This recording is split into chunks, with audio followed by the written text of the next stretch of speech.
Okay, before we begin today's new lesson, we have warm-up number 51. What I would like for you to do is to press pause on this video and jot down the 4 problems in your notebook, work them out, and when you've finished, you can press play, and then you will see the solutions to your warm-up. After the warm-up is complete, we will begin lesson 10-3. You will need your notebook for that as well. So press pause, complete the 4 problems, then press play again. Okay, you've completed warm-up number 51. Let's go through and check your answers. Alright, so square root of 243. Take a look at your perfect squares list and find a perfect square that will go into the 243. That is going to be 81 times 3. 81 is a perfect square, and its square root is 9, and then square root of 3 is left under the radical. All right, for our next one, we're going to multiply these two and get square root of 50, which can be broken down into the square root of 25 times 2, which is 5 square root of 2. Okay, number 3. First thing we want to do with this one is actually reduce it because both the numerator and denominator can be divided by 5. So 45 divided by 5 is 9. 10 divided by 5 is 2. So now we're going to break these two apart into the square root of 9 over the square root of 2. Okay? Now, according to the grammar rules of mathematics, we do not want to leave a radical in the denominator. You also notice something else about this one, and you can take care of this now or you can do it later. It's up to you. But the square root of 9 is a perfect square, so we could actually write it like this. Because the square root of 9 is 3, and then bring over the square root of 2. You still have a radical in the denominator, so I'm going to multiply the top and the bottom by square root of 2. Which remember is like saying 1, multiplying by 1. So we get 3 square root of 2 over 2. Square root of 2 times square root of 2 is 2. Now if you did it the other way, and you did square root of 9 over square root of 2, and you failed to recognize that that was a perfect square, that's alright. You can still just go ahead and start multiplying, and you get square root of 18 over 2. 2. And then you had to recognize that 18 needed to be broken down into 9 times 2. And that would give you 3 square root of 2 that way as well. Okay? The last one is the one where we have to multiply by its conjugate. So I'm going to multiply the top and the bottom by the conjugate of this, which is going to be 2 plus the square root of 6 in the numerator and the denominator. Alright, so I'm going to do 5 times each one of those. That's going to give me 10 plus 5 square root of 6.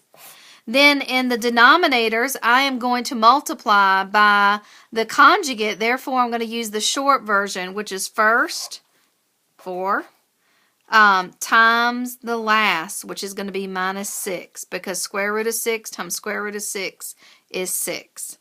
Cleaning up that denominator, here's what I get. 4 minus 6 is a negative 2, and the problem is complete. Please correct your warm-ups in your notebook and make sure that you have everything you need for these problems. Okay, today we're going to begin section 10-3. Okay, and in this section we're going to first start talking about adding and subtracting those radicals. Okay, so in 10-3, we're going to start operations. Operations is another word for add, subtract, multiply, or divide with radicals. All right. So what we're going to do is I'm going to be working some problems here from your notes, or for you to put in your notes. And we are going to do a few with adding and subtracting first. I'd like to start off with something that we recognize. When you want to add monomials, they have to be alike. Well, that's true with radicals. Let me give you an example. If you see this, 4a plus 2a, Okay, they're like terms. Therefore, your final answer is going to be 6A. Now, we've done some similar work with this in some warm-ups back a couple months ago. Let's say I have 4 square root of 2 plus 2 square root of 2. These are also like terms. In order to subtract or add radicals, they must be like terms. These can be added together just like these two were added together, and that would give me 6 square root of 2. All right, let's go to some other examples. Let's do example 1 here, official example. Okay, let's say that we have 3 square root of 2 minus 5 square root of 2 plus 4 square root of 2. All right, look through all 3 of those monomials and make sure that they have the same radical so that we can add or subtract them. Square root of 2, square root of 2, square root of 2. That's just like saying 3x minus 5x plus 4x. It's the same principle, same idea, except we're going to have a radical 2 as our final answer. All right, so I have this square root of 2. I'm going to bring down my like terms. All right, 3 minus 5 is a negative 2. Negative 2 square root of 2 plus the 4 square root of 2 that's left. So I went ahead and subtracted those, and I got that answer. Now bring down the third term. Negative 2 plus 4 is a positive 2, and then bring down your radical 2. That will be your final answer for that one. Okay, please feel free to pause this at any time and make sure that you have all these examples in your notes. Let's move on to example 2. Again, they're going to be like terms for this one. Okay, in example 2, here we go. 6 square root of 11 plus 2 square root of 11 minus 9 square root of 11. All right, all the same radical. So we are just going to add up those coefficients or subtract. 6 plus 2 is 8, and then bring down your square root of 11 minus 9 square root of 11. 8 minus 9 is a negative 1 square root of 11.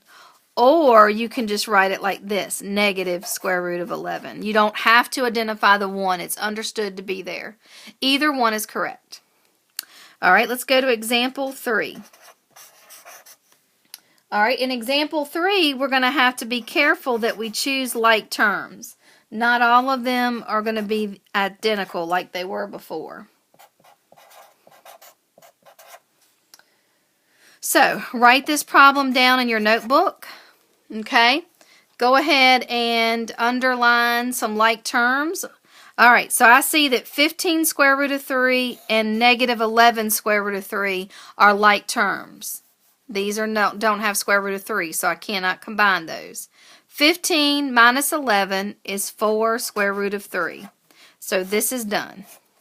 Now if I look at the inside here, negative 14 plus 6 is a negative 8 square root of 5, because I can add or subtract those because those have like terms. They both have a radical 5 attached to it. And this would be my final answer. I cannot consolidate 4 minus 8 because they are not from the same family of the radicals.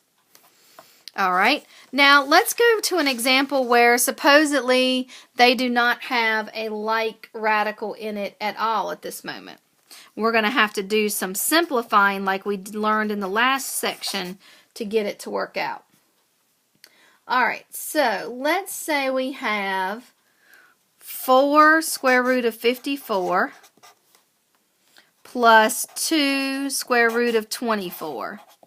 All right, as it sits right now, these radicals may not be added together because they do not have like terms. But I recognize that 54 can be broken down to a perfect square, like we were doing in the last section, times another number. So I'm trying to think of a perfect square that goes into 54, and it is the largest is 9. 9 times 6 plus 2 The largest perfect square that goes into 24 is 4. 4 times 6. All right, so doing our simplification technique from the last section, the square root of 9 is 3, so that's going to make that 12 square root of 6, plus the square root of 4 is 2, so that's going to make that 4 square root of 6. Now look what we have now. We have like terms. So now I may add their coefficients, 12 and 4, which is 16 square root of 6. That would be my final answer. Let's do one more where they're not like terms. All right, example 5. We have 4 square root of 12 minus 6 square root of 48. Okay?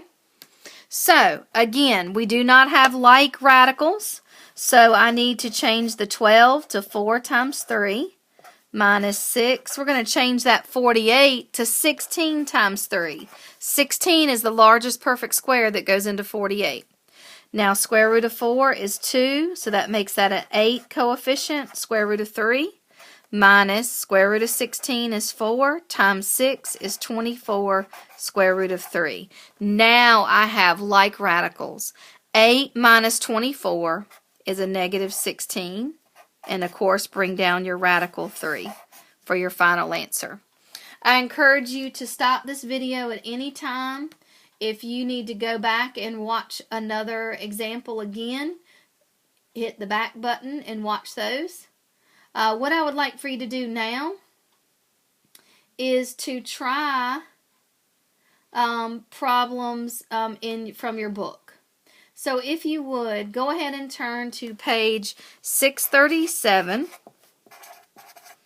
And I would like for you to try 1 through 8 at the bottom. Do these in your notebook, and when I return to class, we will go through them.